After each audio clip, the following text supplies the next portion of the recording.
ಧೂಮಪಾನ ಮತ್ತು ಮದ್ಯಪಾನ ಆರೋಗ್ಯಕ್ಕೆ ಹಾನಿಕಾರ. ಈ ಮಾಸ್ತಿಕಟ್ಟೆ ಕಿರುಚಿತ್ರದಲ್ಲಿ ಕಂಡುಬರುವಂತಹ ಎಲ್ಲ ಪಾತ್ರಗಳು ಹಾಗೂ ಸನ್ನಿವೇಶಗಳು ಕೇವಲ ಕಾಲ್ಪನಿಕ, ಯಾವುದೇ ವ್ಯಕ್ತಿಗೆ ಹಾಗೂ ಯಾವುದೇ ಘಟನೆಗೆ ಸಂಬಂಧಿಸಿದ್ದಲ್ಲ.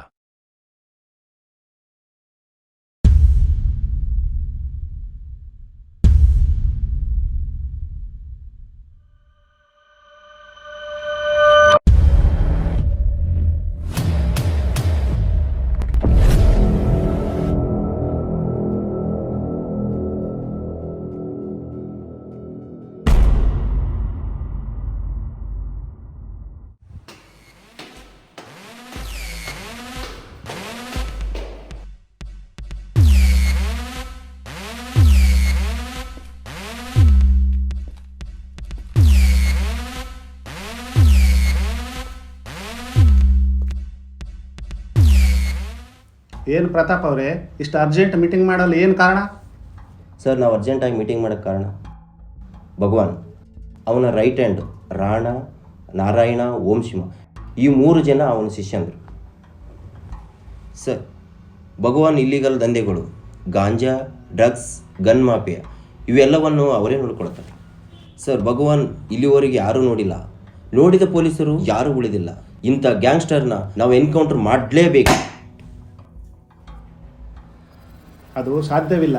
ಏನು ಮಾತಾಡ್ತಾ ಇದ್ರಿ ನೀವು? ಸರ್, ಅವನೊಬ್ಬ ಕ್ರಿಮಿನಲ್, ಅವನು ಎನ್ಕೌಂಟರ್ ಮಾಡಲು ಸಾಧ್ಯವಿಲ್ಲ ಸರ್. ಯಾಕೆ ಸರ್ ಈ ಸಿಸ್ಟಮ್? ಯಾಕೆ ಸರ್ ಈ ಕಾನೂನು? ಯಾಕೆ ಸರ್ ಈ ಪೊಲೀಸ್ ಸ್ಟೇಷನ್? ಹೇಳಿ ಸರ್. ನೀವು ಹೇಳಿದ್ದು ನಿಜ. ಅವನಿಂದ ಮುಖ್ಯಮಂತ್ರಿ ಇದ್ದಾನೆ, ನಾವೇನು ಮಾಡೋಕ್ಕಾಗತ್ತೆ? ಸರ್, ಭಗವಾನ್ನಿಂದ ಎಷ್ಟೋ ಅಮಾಯಕರು ಸತ್ತೋಗಿದ್ದಾರೆ. 1 ವಾರದಿಂದ ತನಗೆ ಜಾಗ ಸಿಕ್ಕಿಲ್ಲ ಅಂತ ಹೇಳಿ ಅನಾಥಾಶ್ರಮಕ್ಕೆ ಬೆಂಕಿ ಹಚ್ಚಿದ್ದ. ಸರ್, ಅದರಲ್ಲಿದ್ದ 40 ಜನ ಮಕ್ಕಳು ಜೀವಂತವಾಗಿ ಸುಟ್ಟೋಗಿದ್ದಾರೆ. ಅದನ್ನು ಫೈರ್ ಆಕ್ಸಿಡೆಂಟ್ ಎಂದು ಎಲ್ಲರನ್ನೂ ನಂಬಿಸಿಬಿಟ್ಟಿದ್ದಾರೆ ಸರ್. ಹೇಳಿ ಪ್ರತಾಪ್ ಅವರೇ, ಏನು ನಿರ್ಧಾರ ತಗೊಂಡ್ರು? ಸರ್, 1 ನಿಮಿಷ.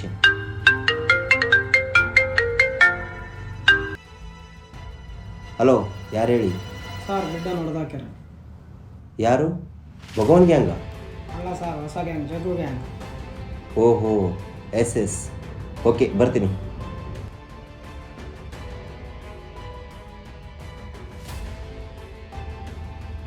ಯಾರಿದ್ರ ಅದು ಫೋನು? ನೋಡಿ ಸರ್, ಇನ್ನೊಂದು ಗ್ಯಾಂಗ್ ಉಟ್ಕೊಂಡಿದೆ. ಮಾಸ್ತಿಕಟ್ಟೆಯಲ್ಲಿ ಇದೇ ರೀತಿ ಆದರೆ ಜನರು ಇದ್ದರು ಅಂತ ಮಾತಾಡ್ಕೊಳ್ಬೇಕಾಗುತ್ತೆ. ಹಾಗಾಗಿ ಮಾಸ್ತಿಕಟ್ಟೆ ಮುಂದಿನ ಜನ ನೆಮ್ಮದಿಯಿಂದ ಇರಬೇಕಾದ್ರೆ ನಾವು ಎನ್ಕೌಂಟರ್ ತೀರ್ಮಾನ ತೆಗೆದುಕೊಳ್ಬೇಕಾಗುತ್ತೆ ಸರ್. ಸರಿ ಪ್ರತಾಪ್, ನಾನು ನಾಳೆ ಹೋಗಿ ಮುಖ್ಯಮಂತ್ರಿ ಜೊತೆ ಮಾತಾಡ್ತೀನಿ. ನಾ ಬರೋವರೆಗೂ ಯಾವುದೇ ಕ್ರಮ ತೆಗೆದುಕೊಳ್ಳಲ್ಲ. ಎನ್ಕೌಂಟರ್ ಖಂಡಿತವಾಗಿ ಮಾಡೋಣ. ಸರ್, ನಾವಿನ್ನು ಬರ್ತೀವಿ ಸರ್.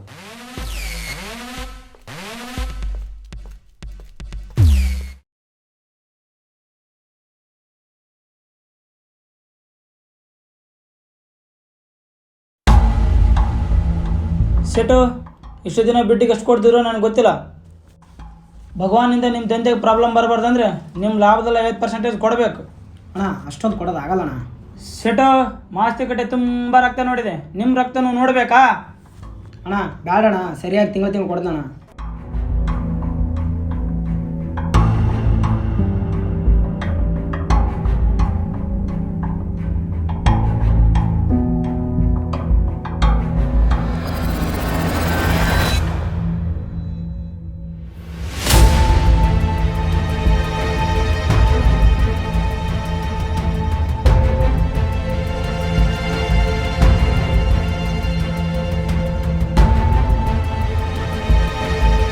ಶೆಡ್ಡು, ಬಿಡ್ಡ ಸತ್ ಮೇಲೆ ಭಗವಾನ್ ಎತ್ಕೊಂಡು ಈ ಬಚ್ಚಗಳ ಹತ್ರ ಬಂದ್ಯಾ? ಏನೋ ಮಾಡ್ತೀರಾ ಇನ್ನ ನೀವು ಬಚ್ಚಗಳು? ನೀವು ಇನ್ನ ಮಾಸ್ತಿಕಟ್ಟೆ ಚರಿತ್ರೆ ಬಗ್ಗೆ ಇನ್ನು ನಿಮ್ಗೆ ಏನು ಗೊತ್ತಿಲ್ಲ ಲೇ. ನಾರಾಯಣ, ರಕ್ತ ಹರ್ಸಕ್ಕೆ ಚರಿತ್ರೆ ಬಗ್ಗೆ ತಿಳ್ಕೋಬೇಕಾಗಿಲ್ಲ. ಜಗ್ಗು, ಭಗವಾನ ಎದುರಾಕೊಂಡು ನೀ ಬದುಕಕ್ಕಾಗಲ್ಲ. ನನ್ನ ಮಾತು ಕೇಳು, ನಿನ್ನ ನನ್ನ ಹತ್ರ ಕೆಲಸ ಕೊಟ್ಕೊಂತೀನಿ. ಬೇಕು ಅಂದಾಗ ನಾಯಿ ಥರ ಬಿಸ್ಕೆಟ್ ಹಾಕ್ತಾ ಇರ್ತೀನಿ, ತಿನ್ಕೊಂಡು ಹೋಯ್ತಾ ಇರು. ನಾರಾಯಣ, ಇಲ್ಲಿ ಬಂದಿರೋದು ಡೀಲ್ ಮಾತಾಡಕ್ಕಲ್ಲ, ಡೀಲ್ ಮುಗಿಸಕ್ಕೆ. ನೀನು ಬರ್ತೀಯ ಅಂತ ಗೊತ್ತಿತ್ತು.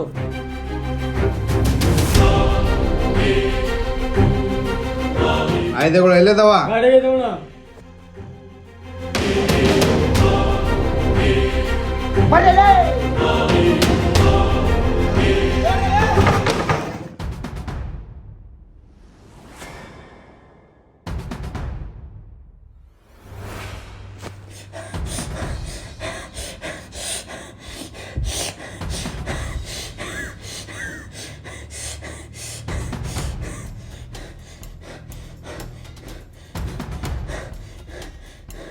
ಗೋವಿಂದ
ಲೇ ನಾನಲ್ಲಿ ಅಪ್ಪ ನಾನು ಎಲ್ಲಿಗೆ ಹೋಯ್ತು ಗೋವಿಂದ? ಜಗ್ಗು ನಾಳೆ ನಮ್ಮನ್ನು ಮುಗಿಸೋಕ್ಕೆ ಭಗವಾನ್ ವಂಶಿಯಾಗೆ ಡೀಲ್ ಕೊಟ್ಟಿದ್ದಾನೆ. ಅವ್ನು ನಮ್ಮನ್ನೇ ಹೊಡಿತಾನ, ನಾನು ಒಬ್ಬನೇ ಹೋಗಿ ಅವ್ರನ್ನೆಲ್ಲ ಹೊಡೆದು ಬಂದ್ಬಿಡ್ಲ? ನೀ ಸುಮ್ಮನಿರು ಜಗ್ಗು, ಸ್ವಲ್ಪ ದಿನ ಅಂದರಾಗೋಣವಾ? ಗೋವಿಂದ, ಅವ್ನು ನಮ್ಮ ಹೊಡಿಯೋದಲ್ಲ, ಅವನ್ನ ನಾವೇ ಹೊಡಿಯೋಣ. ಅವನು ಎಲ್ಲಿ ಸಿಗ್ತಾನೆ? ಜಗ್ಗು ಸಾಕು ನಿಲ್ಲಿಸ್ಬಿಡಮ್. ದುಡ್ಡಿಲ್ಲ ಅಂದ್ರೂ ಆವಾಗ ಚೆನ್ನಾಗಿದ್ವಿ, ಇವಾಗ ಯಾವ ಕಡೆಯಿಂದ ಬಂದು ಹೊಡಿತಾರೋ ಒಂದು ಗೊತ್ತಿಲ್ಲ. ಯಾಕೆ ಈ ಜೀವನ? ಇದಕ್ಕಿಂತ ಮುಂಚೆ ನಮ್ಗೆ ಯಾರಾದರೂ ಮರ್ಯಾದೆ ಕೊಟ್ರಾ? ಇನ್ಮೇಲಿಂದ ಮರ್ಯಾದೆ ದುಡ್ಡು ಸಿಗುತ್ತೆ. ಈ ರಕ್ತದ ಹೊಳೆ ಹೀಗೆ ಹರಿಬೇಕು. ಈಗ ಅವನು ಹೊಡೋಕ್ಕಾಗಲ್ಲ, ಅವ್ನು ನಾಳೆ ಸಿಗ್ತಾನ. ಎಲ್ಲಿ ಸಿಗ್ತಾನೆ ನಾಳೆ? ವಂಶಿ ಒಬ್ರು ನೋಡೋಕೆ ಮುಂಚೆ ಅದಲ್ಲಿ ಪೂಜೆ ಮಾಡ್ತಾನೆ, ಆಯುಧಗಳಿರಲ್ಲ, ಅದೇ ಕರೆಕ್ಟ್ ಟೈಮ್. ನಾಳೆ ಶಿವ ಬದುಕಬಾರ್ದು.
ಜಗ್ಗು ಸಾಕು ಇಲ್ಲಿಗೆ ನಿಲ್ಸ್ಬಿಡೋಣ.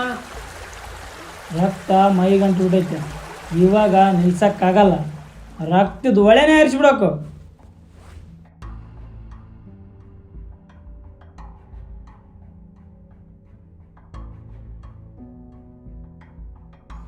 ಗೋವಿಂದ, ರಾಣ ಎಲ್ಲಿದ್ದಾನೆ? ರಾಣ ನಮ್ಗೆ ಅಂಜ್ಕೊಂಡು ಊರು ಬಿಟ್ಟು ಹೋಗ್ಯಾನ. ಜಗ್ಗು ಅವ್ನು ಹಂಚ್ಕೊಂಡು ಹೋಗ್ಯಾನ, ಅವನ್ನ ಬಿಟ್ಬಿಡೋಣ. ಎಂಟೋನಿ, ಅವ್ನು ಬದುಕಿದ್ರೆ ಒಂದಿಲ್ಲ ಒಂದಿನ ನಮಗೆ ತೊಂದರೆ. ಬಿಡೋದು ಬೇಡ, ಹೊಡೆದಾಕು ಬಿಡೋಣ.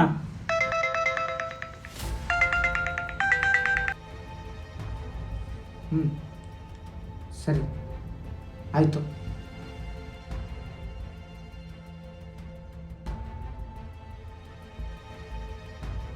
ಜಗ್ಗು ಅವನು ಅವ್ರ ತೋಟದಾಗಿದ್ದಾರಂತ, ಹೋಗಿ ಹೊಡ್ಯಮ್ಮ. ಹೋಗಂಬರ್ರಿ.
ರಾಣ, ಇವತ್ತಿಗೆ ನಿನ್ನ ಕತೆ ಮುಗೀತು.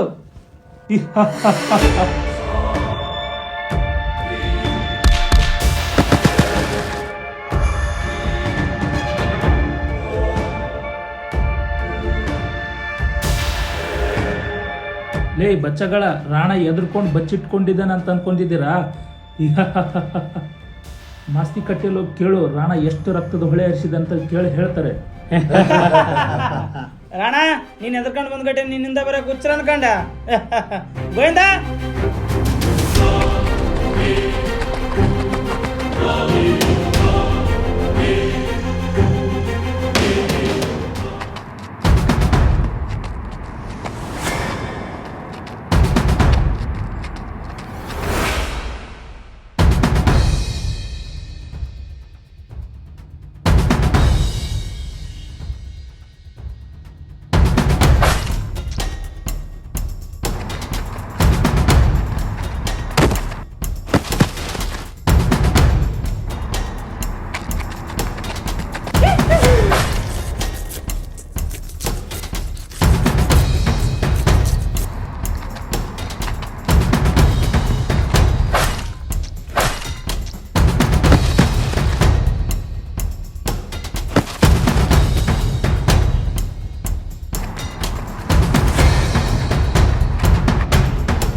ನೆಕ್ಸ್ಟ್ ಭಗವಾನ್.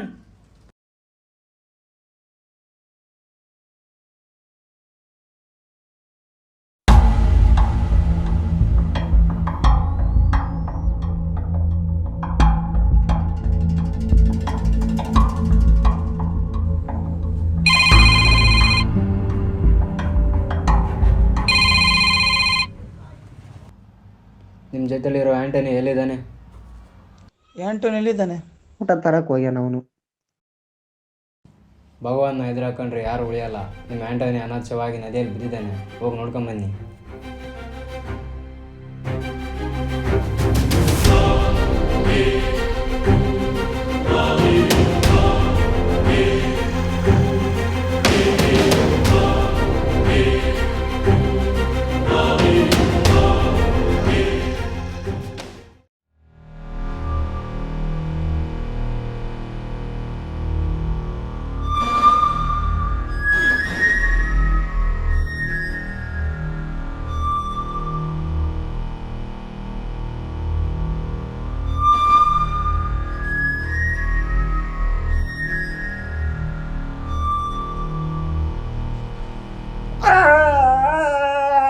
ಆ್ಯಂಟೋನಿ! ಅವತ್ತೇ ಭಗವಾನ ಕೊಲ್ಬೇಕಾಗಿತ್ತು. ಸಾರ್ ಮತ್ ಕೇಳಿ ಸುಮ್ಮನೆ ಬಿಟ್ಬಿಟ್ವಿ. ಭಗವಾನ್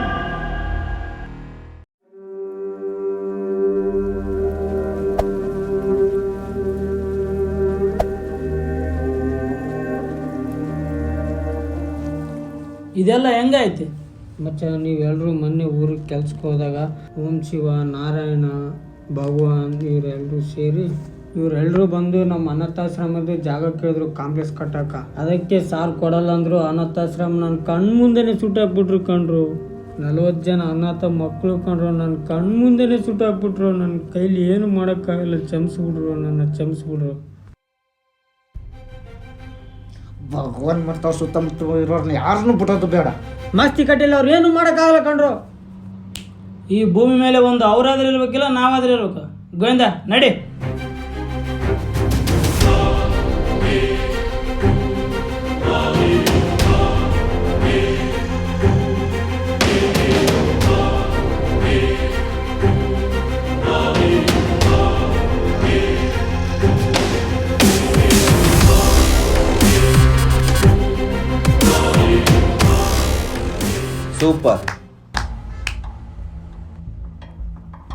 ಸೂಪರ್ ಆಗಿ ಹೇಳಿದ್ರಿ.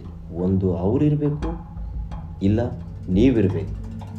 ಬಟ್ ಅವರಿರ್ತಾರೆ, ಆದರೆ ನೀವಿರಲ್ಲ. ಏನು ಸಾರ್ ಕಾಕಿ ಬೆಟ್ಟ ಹಾಕಂದು ಅವ್ರಿಗೆ ಸಪೋರ್ಟ್ ಮಾಡ್ತಿದ್ದೀರಾ? ನೋ, ನಾನಲ್ಲ, ಸಿಸ್ಟಮೇ ಅವ್ರಿಗೆ ಸಪೋರ್ಟ್ ಮಾಡುತ್ತೆ. ಹಾಗಾದರೆ ಅವ್ರನ್ನ ಏನು ಮಾಡೋಕ್ಕಾಗಲ್ಲ ಸರ್. ಈಗ ನೀವು ಹೋದರೆ ಅವ್ರ ಕೈಯಲ್ಲಿ ಅನಾಥರಾಗಿ ಸಾಯಬೇಕಾಗುತ್ತೆ. ಅದೇ ನಾ ಹೇಳೋ ರೀತಿಯಲ್ಲಿ ನೀವು ಹೋದರೆ ಅವ್ರು ನಿಮ್ಮ ಕೈಯಲ್ಲಿ ಅನಾಥರಾಗಿ ಸಾಯ್ತಾರೆ. ಸರ್ ನೀವು ಏನು ಹೇಳ್ಕೊತೀರಿ ನಮ್ಗೆ ಅರ್ಥ ಆಗ್ತಿಲ್ಲ ಸರ್. ಭಗವಾನ್, ರಾಣ, ಓಂ ಶಿವ, ನಾರಾಯಣ ಯಾವಾಗ ಎಲ್ಲಿ ಸಿಗ್ತಾರೆ, ಯಾವ ರೀತಿ ಹೊಡಿಬೇಕು ಅದನ್ನು ನಾನು ಹೇಳಿಕೊಡ್ತೀನಿ.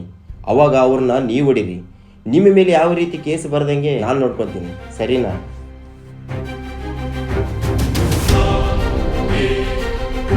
ಭಗವಾನ್, ಇದೇ ನಿನ್ನ ಅಂತೆ.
ಬೇಡ ಭಗವಾನ್ ಬೇಡ ಬೇಡ ಭಗವಾನ್. ಭಗವಾನ್ ಬೇಡ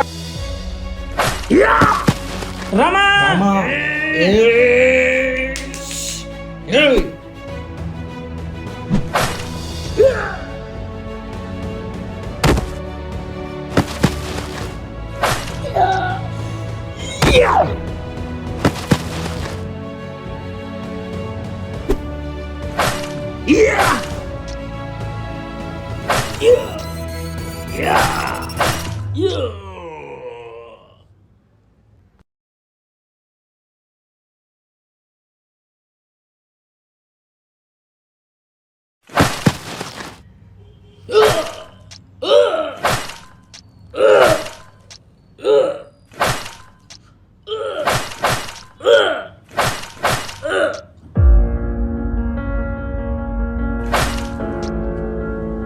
ರಾಮ ರಾಮ ರಾಮ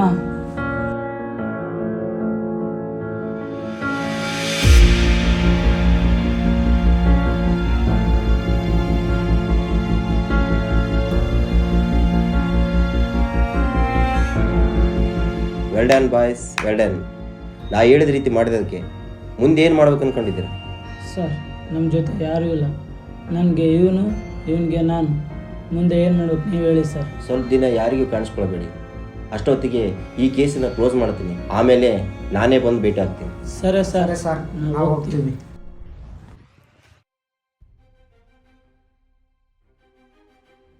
ಸಾರಿ ಬಾಯ್ಸ್, ನಾನು ನಿಮ್ಮನ್ನು ಎನ್ಕೌಂಟರ್ ಮಾಡಲೇಬೇಕು. ಯಾಕೆಂದರೆ ಒಂದು ಸಲ ಮಚ್ಚಿಡಿದ ವ್ಯಕ್ತಿ ಮುಂದೊಂದು ದಿನ ಕೆಲವು ಸಂದರ್ಭಗಳಲ್ಲಿ ಮತ್ತೆ ಮಚ್ಚಿಡಿದರೆ ಎಷ್ಟೋ ಜನ ಅಮಾಯಕರು ಬಲಿಯಾಗ್ತಾರೆ. ನಾನು ಮಾಡ್ತಾ ಇರೋದು ಸರಿನೋ ತಪ್ಪು ಗೊತ್ತಿಲ್ಲ. ಕಾನೂನು ಪ್ರಕಾರ ಇದು ಸರಿ.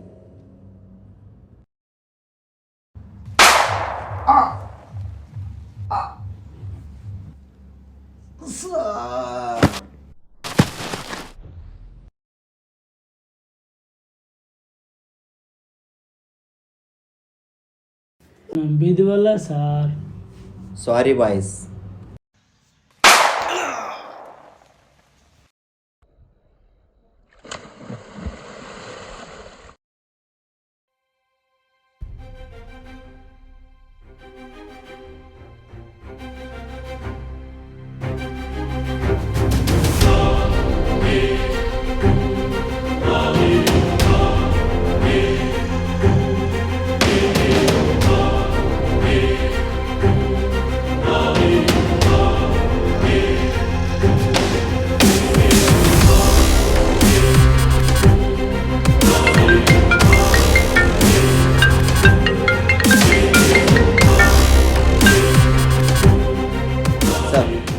ನೀವು ಹೇಳ್ದಂಗೆ ಎನ್ಕೌಂಟರ್ ಮಾಡಿದ್ದೆ ಸರ್.